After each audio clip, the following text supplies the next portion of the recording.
Unlock business hacks and lessons in Roosterly's 5-minute management tips with business leaders. Join Irfan and the various respected business leaders in different industries. Hey guys, what's going on? This is Irfan. I'm really excited to have our next guest with us. On the screen, you'll see a picture of his McLaren. It's an MP412C. If you don't know what that is, I encourage you to Google it. It's one of the coolest McLarens out there. But without further ado, George, welcome. If we could flip that camera around so everybody can see you. I've got a bunch of questions for you. Hey, there he is. How's everything? Good to see you, bud. So I'm a car guy. You're a car guy. And for me, cars have always been a creative outlet. There's something that I take pride in. I usually tie the acquisition of a car to a goal, and I like taking care of them. It helps me de-stress. I've got a few cars. I got a Porsche and a few others that I really like, and taking care of them has always been interesting. Maintaining the paint, keeping it looking new. I get comments on my cars. People are saying, is that a 2021? Is that a 2022?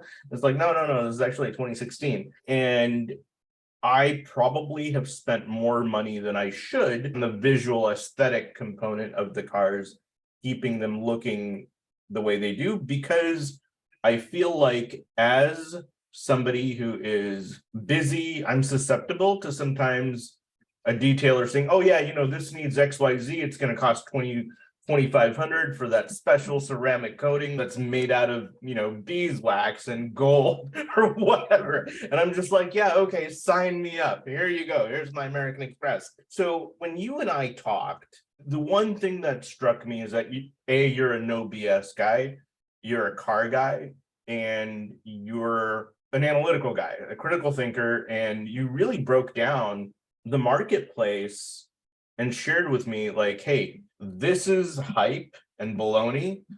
This is what's good. This is what you should take a look at.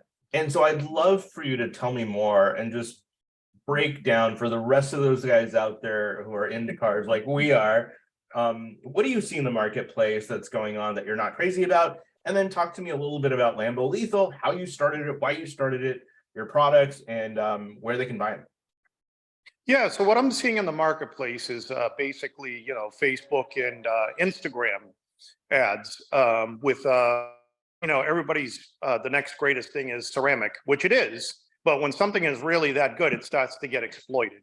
So it started out as something that was really good. It was only manufactured in one spot. It was controlled pretty well, has now become widespread to, ceramic coatings, nano coatings, all different types of coatings, and the general public doesn't understand what they're getting or paying for.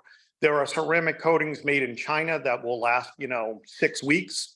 There are ceramic coatings made in the United States and Germany that will last, years if applied correctly and taken care of.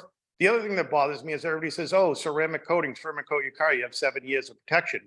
Nobody says what you have to do to maintain that protection. Like if you run through a car wash every week, you're not going to get 7 years out of it. So the marketing is very vague, and we're very honest with our marketing. We don't do any type of hype, sensationalization, anything like that. We're kind of more factual, which is kind of boring for marketers that we're factual and not like full of hype. But we try to be real. We try to be honest, and we try to give everybody the information they need to make the proper decision. Yep. One of the things that also I admire and respect about you was that you're almost like the anti-hype guy.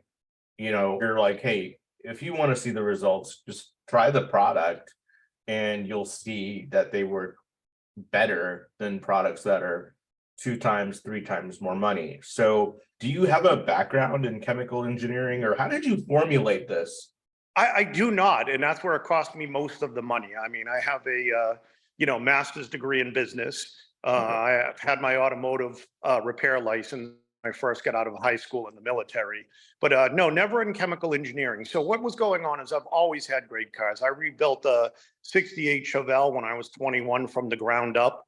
So what was going on is I've always had a love of taking care of cars, fixing cars, maintaining cars.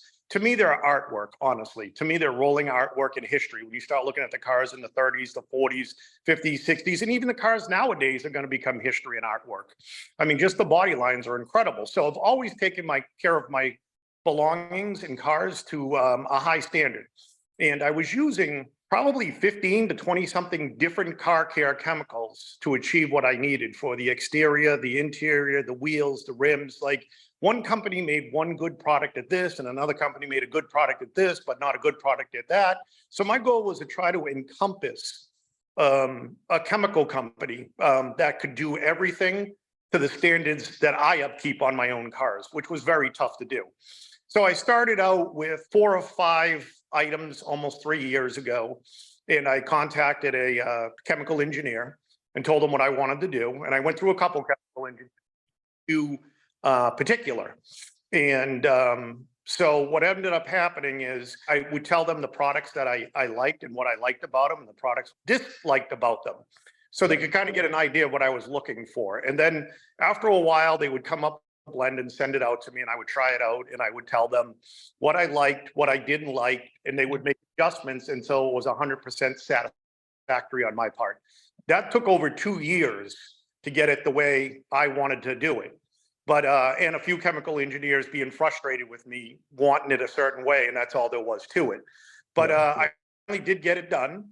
And was able to get it manufactured. We manufacture our products in Florida and California. And, you know, we keep everything in the United States that we try. Our bottles come from, I think it's Ohio, and our sprayers come from Ohio. Our product labels are made right here in Milford and Amherst, New Hampshire. So we try to keep it all in the United States and try to keep local businesses working. But that's why and how I came up with it. And then since then, we've been just building on our product line that we have like a wide variety of like leather cleaners, exteriors, to the point now we're into ceramic coatings, nano coatings, spray ceramic coatings. And that's another thing we should talk about is spray ceramic coatings and how people are getting robbed out there. Yeah, can you talk a little bit about spray ceramic coatings? Because it was news to me, and I'm not fully educated on it. So please share with us. So spray ceramic coating is a coating that uses an SiO2 chemical. That's the active ingredient. So it mirrors a ceramic coating, but not the same, because a true ceramic would clog the nozzle in the sprayer, no matter what you did. That's why it's put on a sponge and wiped across the car instead of sprayed. So spray ceramic coating has SiO2 in it, which is a ceramic type compound. And it's usually mixed with some type of distilled water or some type of carrier bonding agents to bond to your car. The problem is that you need high amounts of the SiO2, and that's the expensive ingredient in there, to actually do anything to your car and not wash off in the rain or the next time you wash it. So there are companies out there that have 5%, 10%, 15%. We're one of the highest that we've seen. Ours is a 30% SiO2 concentrate. I'm not saying there's not another one out there, but I have not found one advertised. And a lot of these guys on Facebook are basically, they have trace amounts of the SiO2 in there, and they have this huge marketing campaign, and people are buying it left and right. And all honestly, it's mixed with distilled water, which some of our chemicals are. Some people do not want chemicals in their chemicals. They want distilled water, earth, environment, and all. So we do both aspects. But in all honesty, it's the bonding agents that are in there. It's the carrying agents that, smooth it out on your car. And it's the SiO2 30% that helps. We do offer a 10 and we do offer a 20, but we call those like a ceramic detail spray. So if your car is already ceramic coated, you can wipe it down with that. It's in place of a wax. We offer a ceramic boost spray. And when your car is ceramic coated, that every 6 weeks you should hit it with boost spray. Our boost spray is 20%. Another main manufacturer on theirs says on their label up to 5% SiO2. Oh gosh. Okay. So I mean, they say it, but it says up to 5% when our lower tier is at 10, and that's a detail spray. And Right. like our boost spray is at a 20, and our ceramic coating is at a 30. That I've not seen anybody match. And again, I don't want any false claims because I'm, honest. Not saying there's not another one out there or higher, but I've not found it actively marketed. Gosh. Okay. You're pretty well known in your neck of the woods Yes. in the cars and coffee scene. But you also got a website. What's the website? Where can people find out more about you?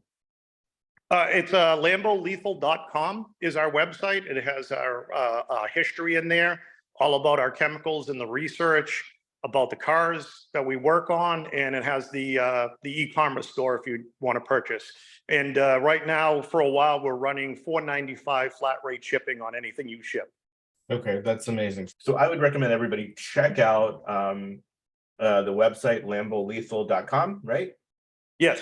And try some of these products, because just because a business doesn't have the marketing budget of some of these bigger companies that are super focused on products doesn't mean it's good. Like George said, some of these products are made with 5% of the real chemical that matters, right? So you're paying for quality, and some of these small companies out there, small businesses out there, like George's, have superior products. They're just not well known, so people don't, that trust and credibility might not be there. But to my audience of 20,000, 30,000, in my conversations with George, he's really opened up my eyes to the amount of research, care, and focus it takes to build something, to create something that you would use for yourself, and then sharing that with the car community. I think that's a noble goal. So anyway, George, I want to say, I respect and admire you as a business owner, as an individual.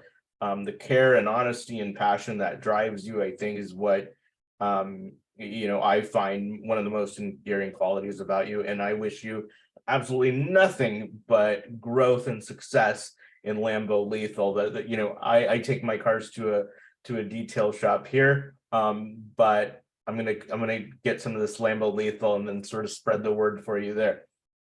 So Thank you. That's so appreciative. Thank you so much. All right, guys, that's all. Lambo Lethal, George Shepard. Check it out. Talk to you guys soon. Thanks. Thank you for watching. Did you enjoy today's episode? Don't forget to subscribe so you'll be notified with our next one.